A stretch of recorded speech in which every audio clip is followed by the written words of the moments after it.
বেআইনিভাবে ভারতে প্রবেশ করা ৫ বাংলাদেশি সহ এক ভারতীয় দালাল গ্রেফতার পুলিশের জালে নদিয়ায়।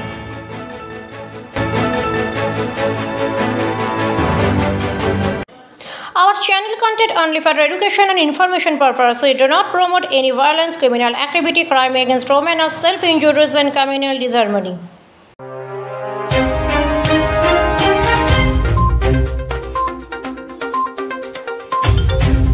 আবারও খবরের শিরোনামে নদিয়া, আবার প্রসঙ্গ অনুপ্রবেশকারী।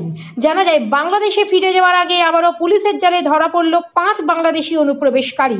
সংখ্যা এবার ছাড়ালো অনুপ্রবেশকারী ৫০০-র ওপরে। এছাড়াও বাংলাদেশিদের মদতদাতা এক ভারতীয় দালালকে গ্রেফতার করে পুলিশ।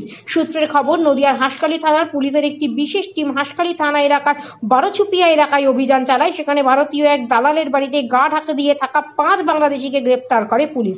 পুলিশের তরফে জানানো হয়েছে, গত ১ বছর আগে এই বাংলাদেশি নাগরিকরা ভারতের ভূখণ্ডে প্রবেশ করে এরপর ভারতের রাজ্য গুজরাট, মুম্বাই, বিহারের বিভিন্ন স্থানে তারা কর্মসূত্রে চলে যায়। গতকাল সেই সমস্ত রাজ্য থেকে ফিরে এসে হাঁসখালি থানা এলাকার ওই দালালের বাড়িতে তারা আশ্রয় নেয়। পুলিশ গোপন সূত্রে জানতে পারে ওই বাংলাদেশিরা গা ঢাকা দিয়ে রয়েছে। এরপর শুরু করে অভিযান। পুলিশের তদন্তে উঠে আসে এই বাংলাদেশিরা ওই দালালের মাধ্যম দিয়ে আবারও বাংলাদেশে ফিরে যাওয়ার চেষ্টা করছিল, তৈরি করছিল ভারতীয় নথিপত্র।